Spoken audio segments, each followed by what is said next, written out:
It was about this time that, discouraged by my inability to find a pristine India, I picked up a guidebook called Buildings of the British Raj in Bangladesh, written by the archaeologist Nizamuddin Ahmed. In it, there is a description of the Shalaida Kutubari, the home in which the poet Rabindranath Tagore lived as a young man.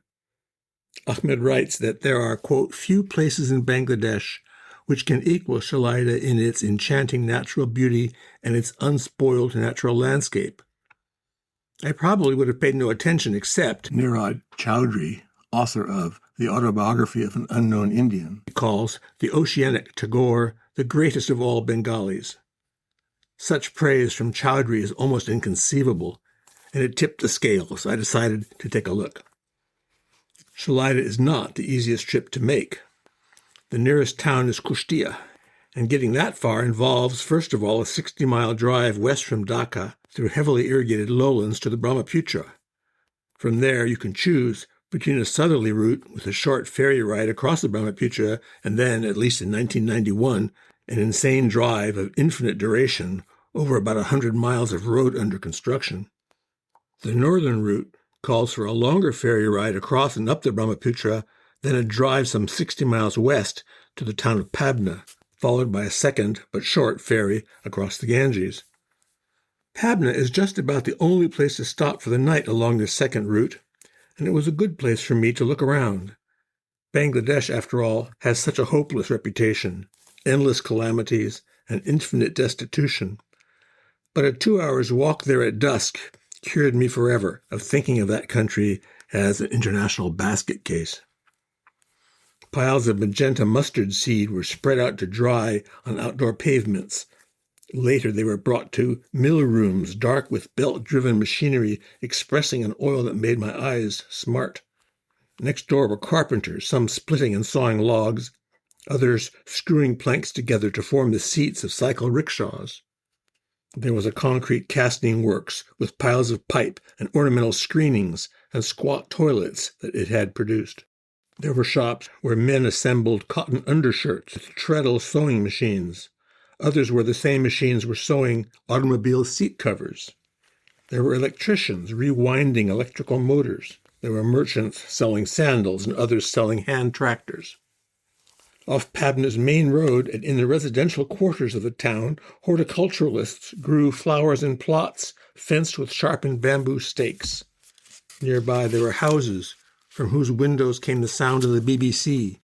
Young men literally crowded around a big table in the town library, which was one of the dozens of mansions abandoned at the partition of India in 1947.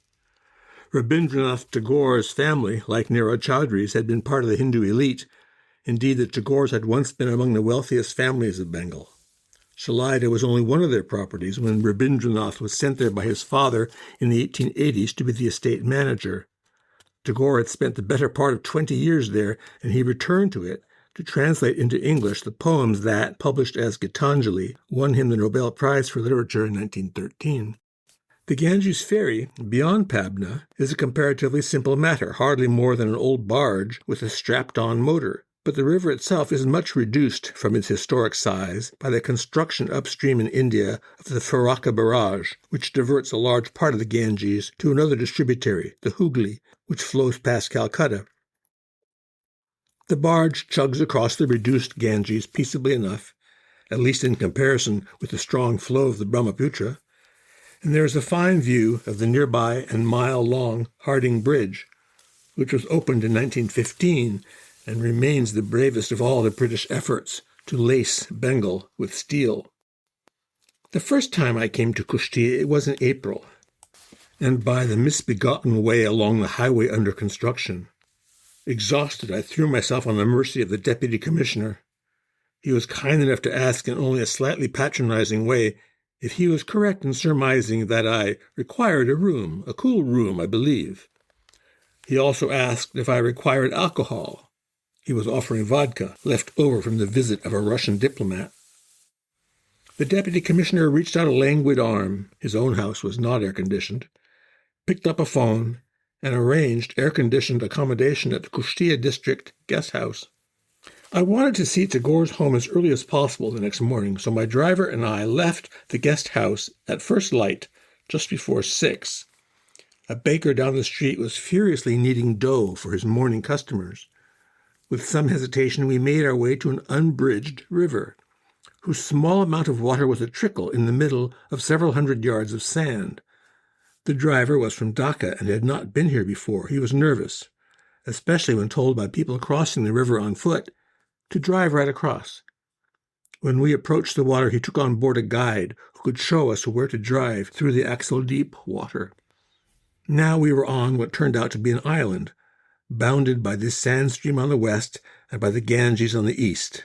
From neither this nor my subsequent winter visit, when I stayed on the island itself, do I remember a single other motor vehicle on the island. There were some trucks, even buses. I can see them crossing the sand, but I cannot remember them on the island. Tagore's house stands some 7 or 8 brick-paved and single-lane miles beyond the point where we crossed. As a building, it is not particularly interesting.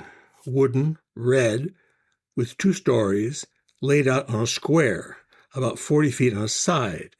It has verandas on the upper floor, a hipped roof, and a cupola capped with a steeple.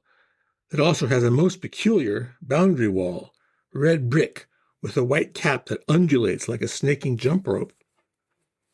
I had thought that the house might be locked up or used as a private residence, but I underestimated Tagore's reputation. In fact, the house is now a museum run by the government. It is well maintained, though with an emphasis on wall displays of photographs. Most of the original furnishings are gone. The most interesting relic, I thought, was an ancient lawnmower with the embossed name of a manufacturer in Newburgh, New York. The most interesting room in the house is actually the cupola, barely big enough for a desk, but walled with shutters that still open for a view over to the Ganges. It was here, apparently, that Tagore sat while he wrote the poems that entranced William Butler Yeats. I myself thought of John Muir and his cupola in Martinez, California. I went outside and started walking, and there, on a lane close by, was a boy about 10 years old, dressed in a western undershirt and a Bengali wraparound. He was standing with his feet buried a couple of inches in the dust. I thought of Neeraj Chowdhury and of my compromising sandals. This is a reference to something earlier in the book where I was talking about Chowdhury's childhood in Kisharganj, and he was pitying people who had to wear shoes and who couldn't just feel dust between their toes. Here were houses, too, like the ones Chowdhury remembered. Gabled or hip-roofed, they were mostly covered with corrugated sheet metal. The walls, however, were either mudded mud brick or simple reed matting. Chowdhury had written of such things, not only of the sheet metal, which was replacing thatch by the turn of the century, but also of the mud brick and reed mat walls. Today as then, the walls were scrupulously maintained, so the buildings look forever new, their colors indistinguishable from the earth on which they stand. In a fine book called An Indian Attachment, Sarah Lloyd writes of Punjabi farmers, quote, growing, unquote, their houses. And you know what she means when you see houses of mud and sticks that have been dug and chopped from the land they stand on. The extensive pumping facilities developed for irrigation east of the Brahmaputra have not reached out to Shalaida, so most of the island's fields produce only one crop annually. That's why when I first came in the hot weather, most of the fields were fallow, with hard and light brown clods. A whiff of onions came through the air from one field that did get water from a well, but the only activity I saw was men coming to prepare the fallow fields. Like the boy, they wore only undershirts and wraparounds. Each man led a pair of bullocks, and each man carried a plow and a mallet. The plows could not have weighed more than 40 pounds. They consisted essentially of 3 pieces of wood, one for the handle, one for the share, and one to reach to the yoke. The mallet was more interesting, long-handled, and with a solid cylinder of wood as a hammer. It puzzled me until the men went to work, smashing clods one at a time. In a few months, the fields would be flooded for rice. That was why the paths that ran through the fields were elevated perhaps 8 inches above the level of the ground. After the floods had come and long gone, I returned a second time. The ground was still mostly fallow, but on the few irrigated fields, people were busy with the sugarcane harvest. This was not the stout kind of cane typically found in India. It was so spindly that the stalks growing in the field were tied together in bundles of 9. Cane crushing was handled on the spot, with 2 metal drums set vertically and driven by a bullock walking round and round. Canes were thrust one at a time between the revolving drums to produce a trickle of straw-colored juice, which was collected in 5-gallon tins, quickly emptied into a furnace with a dozen or so uncovered boiling pans. Not one of the pans held more than a gallon of liquid, but a man sat above the furnace with a long-handled ladle and poured fluid from one pan to another with the nicety of titration. From the last pan he periodically drew off a heavy brown liquid. There, in yet more tins, the local process ended, short of the solid blocks of brown sugar produced so commonly in rural India.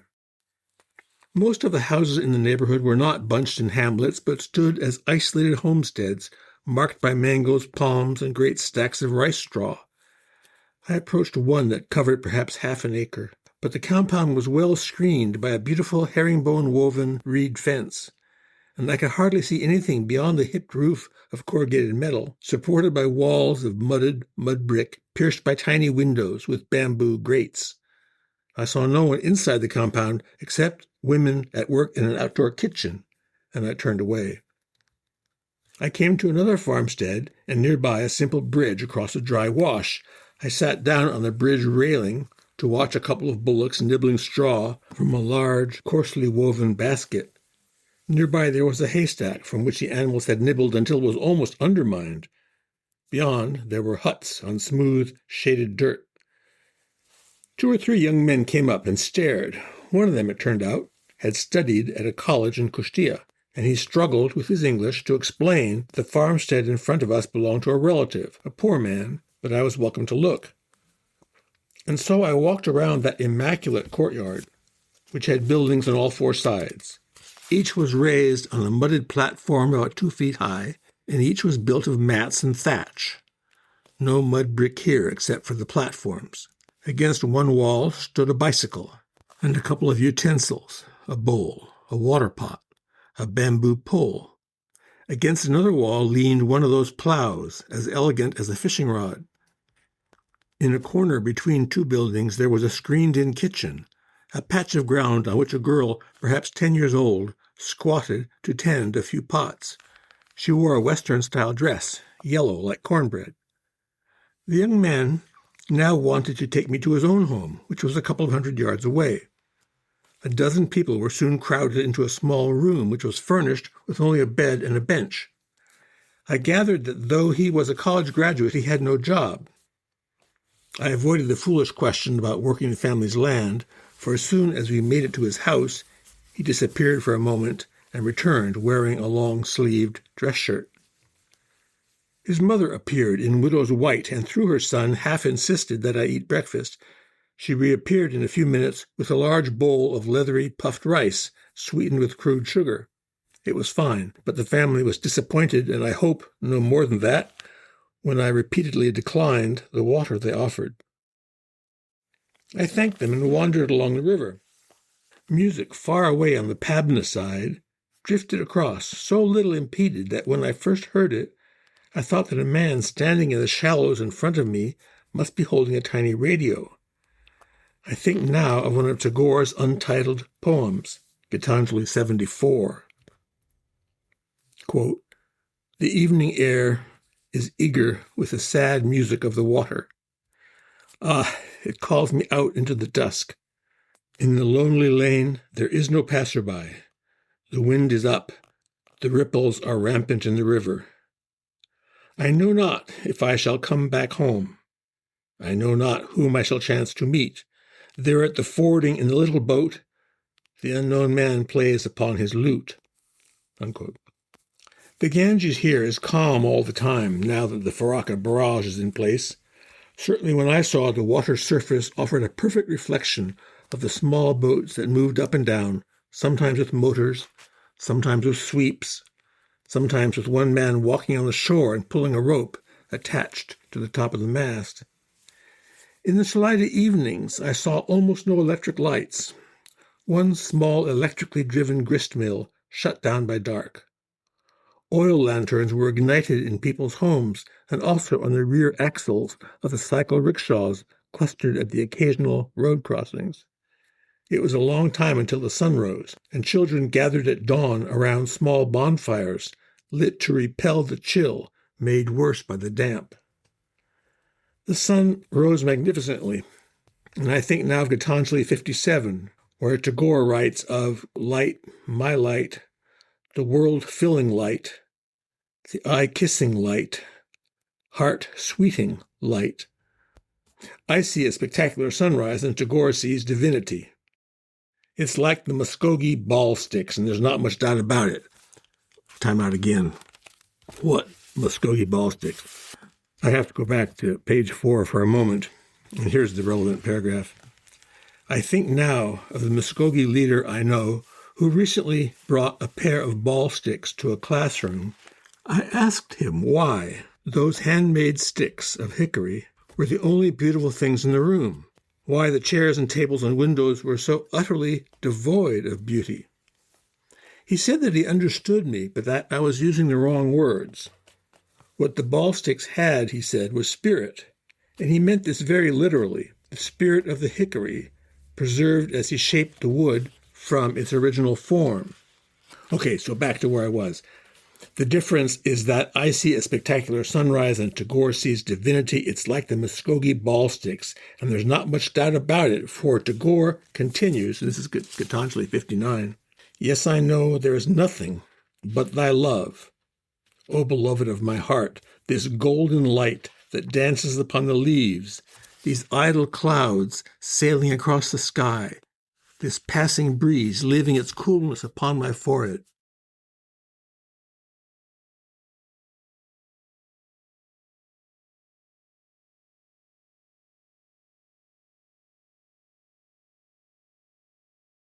It would be a mistake, I think, to take these lines metaphorically. I think they are absolutely literal.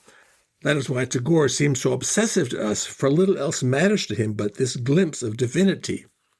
Under thy great sky, in solitude and silence, this is Gitanjali 76, with humble heart shall I stand before thee face to face.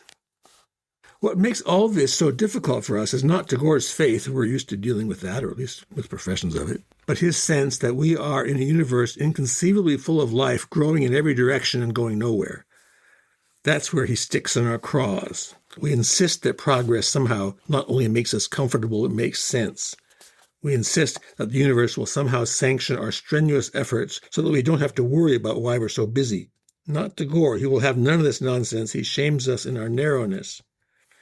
I imagine that he must have been sitting in that little Salida cupola when he looked across the island toward the river and wrote in one of Gitanjali's last poems, 92, quote, when I think of this end of my moments, the barrier of the moments breaks, and I see by the light of death thy world with its careless treasures.